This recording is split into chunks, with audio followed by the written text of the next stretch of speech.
register on the website.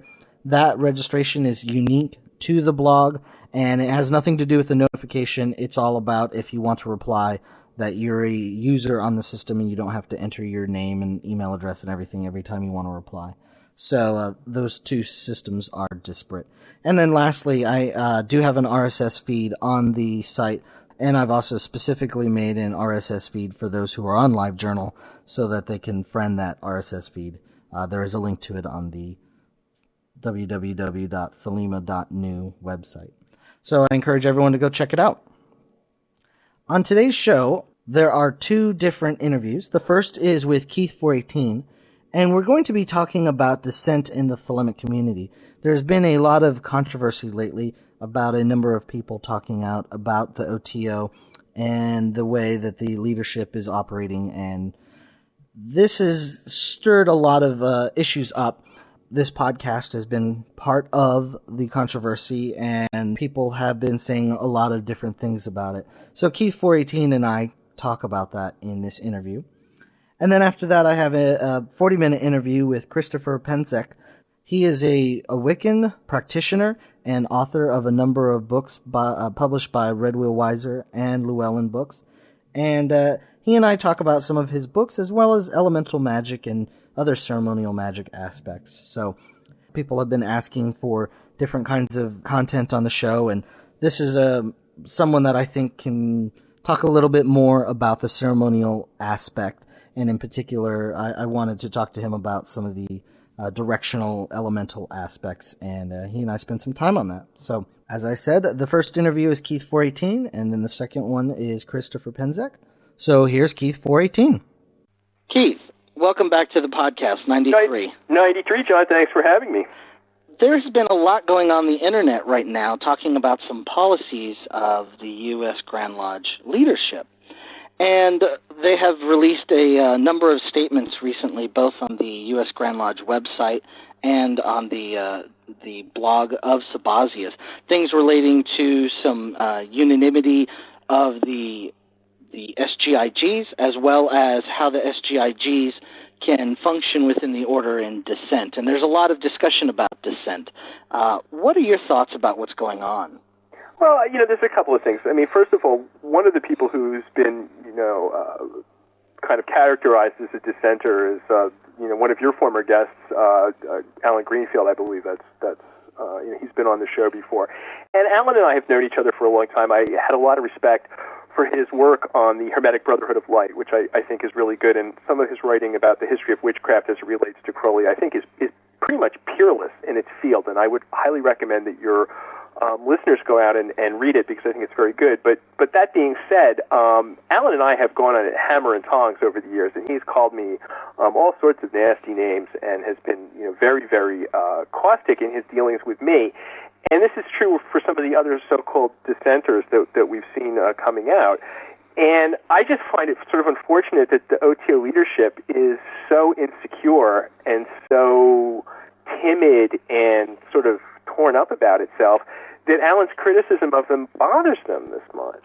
I mean, I personally would feel awful if I took Alan's opinion seriously enough to feel bad about them. And when any authority clamps down on dissent or gets its panties all in a bunch about somebody saying something about them that's not complimentary on LiveJournal or on the internet, then this shows that they're not very strong leaders. And if it turns out that Alan and the other people that they're angry at right now have really gone and done terrible things that we don't know about, it's still a problem for the leaders, because the leaders put Alan in charge to begin with. Right. And this is the thing that I think people may be missing now. If you don't like Alan and you think he's done a bad job and deserves to be booted out of the OTO or whatnot, then you also have to go back and read the essay that Sabazius himself published not once but twice in Agape, and your listeners, even if they aren't in the OTO, can go access it via the OTO's own website, about responsible sponsorship. Now, if Sabazius himself is setting a bad example by sponsoring and promoting bad people that he later has to boot out because they're saying mean things about him online, then that doesn't reflect very well on him and his leadership. Well, and I think this is something that people are missing. This is a lose-lose situation for the OTO and the leaders all the way around. Right. And it's not just, oh, these are the bad guys and these are the good guys. The good guys made a series of really serious screw-ups, and we have to not only examine those screw-ups and those pathetic failures, but also look deeper into why they made them in the first place and what's wrong with them that they would continue to lurch from crisis to crisis, as one Grand Lodge member told me today. That's how he characterized it, lurching from crisis to crisis, and that's sort of what the OTO seems to be doing to me. Just for informational purposes, as of this time, Alan Greenfield has been suspended from the order. Right. And there is a process of a Grand Tribunal investigation into the circumstances, and the result may be that he is expelled from the OTO. Right. In fact, recently the Grand Master Sabazius put a message out on his live journal speaking about how a SGIG can dissent and things like that, but if a SGIG does dissent publicly, it undermines their positions, and they feel that at this time an SGIG cannot remove themselves from their positions, that once they're initiated to the seventh degree, that they are ipso facto a bishop of the EGC and a SGIG, and those positions cannot be removed. Right. And that's what they're saying with Alan, and therefore, if he is resigning from those responsibilities, then he has to cease his active membership. But the problem with that is it doesn't match the history of what some of the OTO leadership has done in the past. I know of at least 2 scenarios where seventh degrees have had their SGIG and EGC privileges removed by Grand Lodge, but they did not have to quit or remove their active membership. Yeah, I'm familiar with those too, and I think that they may have either forgotten this or they may be in such a tizzy and a tither over Alan, kind of late in the game too, that they've forgotten this or not thinking clearly about it. I hate to say this, but these are not the smartest people in the world. None of them impress me as having really logically thought this through.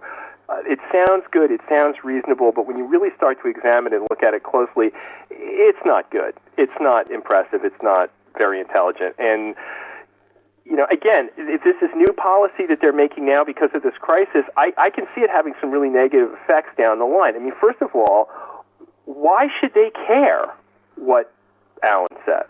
I don't understand this. If he wants to dissent, if he has a different opinion, and he's saying, I'm going to resign from these active positions, I still want to stay in the OTO, and here's my dissenting opinion, why should this bother them? If the mere act of his resigning all of these positions bothered them so much, why didn't they start this procedure to boot him when he resigned?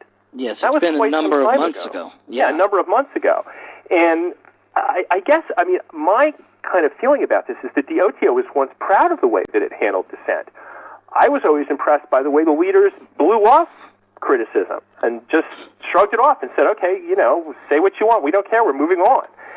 And that was always my attitude, that the OTO's leaders were forthright Thelemites, that once they made up their mind, they were going to go forward. And if you disagreed with them or you got on the Internet or anywhere else and started complaining about it, they just ignored you because that wasn't what was going to influence them. That wasn't important. So the fact that they now seem really sensitive and sort of crying little girls about criticism online, that seems to suggest to me other weaknesses. And I think that's the problem. It's not, this problem goes on more than just for the SGIGs. There's also been some other policies or directives released recently that for 6 degrees, too, they cannot dissent in public, and doing so will be actionable upon them. So this is a larger issue of just it's not the 7th degrees and that the initiation of the 7th. Are they also looking at why the people they promoted into these positions are dissenting? Are they also looking at the fact that their perhaps terrible management style is prompting this kind of dissent to begin with? I mean, at my old job, there would be occasional office rebellions at the various branch offices that we had, which wasn't surprising given the nature of the work and the people who were there. But one of the things that I noticed over and over again was that after there was an office rebellion and the people rebelling either quit or were fired, usually quit, the director of the office where the rebellion occurred was fired and was encouraged to leave. Because the idea of upper management was, if you let a rebellion like this go on in your office, you've either promoted the wrong people into positions of authority, you haven't managed your office well, and a mutiny and a rebellion is evidence not only of the bad character, perhaps, of the mutineers and the people rebelling, but also of poor management. And this is what I think people are missing about this current fracas. the personalities and complaints and dissent of the characters are really unimportant. The fact that it's happening at all is pointing to terrible management on the part of the leaders of the OTO, and it's been getting worse and not better. So that's something that I think we need to look at. Why won't they manage well? Why are they providing an environment where these sorts of things go on? What I think is interesting is the amount of attention and power given to the critics.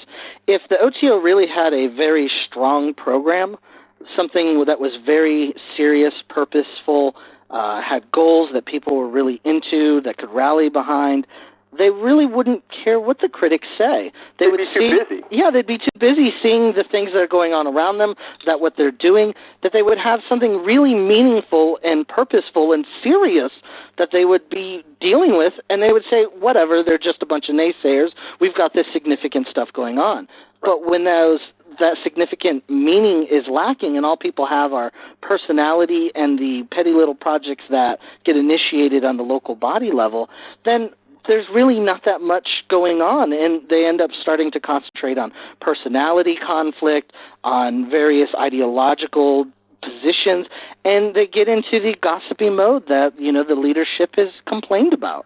Right. Well, I don't know if you've ever watched, friends of mine groan when I use this comparison. I don't know if you've ever watched any of the Nanny 911 or the Nanny, Super Nanny shows, but these, child behavior experts will come into a home with troubled children and try to fix the family's problems. And they'll point out to the parents that children cannot just be let to play by themselves. They have to be directed, they have to be given tasks and chores, they have to be helped and given activities to do. And if just left to their own devices, the children misbehave and create havoc and vandalize and do terrible things. Well, I hate to make the comparison, but it sort of seems obvious to me that all of these problems are happening because there isn't enough to do in the OTO. The upper degrees aren't being given a whole series of tasks. There isn't that purposefulness. There isn't that seriousness. There isn't that accountability. There isn't that goal-oriented momentum. And consequently, people start causing trouble. And I don't think that if any of these dissenters were burdened down with projects that were immediately important and urgent and moving forward in a good direction, that they would have time for this kind of dissent. And one of the things that you'll notice from reading what the dissenters are saying is that they felt the leadership withdrawing from them. They wouldn't enter into communication. They wouldn't listen to them. They wouldn't initiate communication or give them jobs to do. And consequently, they felt more and more alienated to the point where they started this open dissent. And that was the point that pushed everybody over the edge. And now we've got this very ugly situation. One of the things that I've noticed is a lot of the administration supporters right now are saying things like the dissent itself and the criticism itself, or even the medium like LiveJournal or blogs or maybe even this podcast, that these things themselves are damaging for the OTO. When I hear this complaint, I think, well, what is more damaging really? Is it the criticism and the problems that the critics point out, or is it the actual problems themselves? Because the critics point to some pretty serious things, some pretty bad behavior by various OTO officers over history, some pretty serious issues that the leadership really should be engaging in, and they're not. So I wonder really what is more damaging, the criticism or the problems that the critics point out? Well, the medium of the criticism is really interesting, too, because both of us seen this whole LiveJournal is hurting the OTO, and, the Internet's bad for the OTO. And every time people say this, I keep thinking of some medieval Roman Catholic monk raging against the printing press because it's letting evil ideas sink into the heads of people. And right.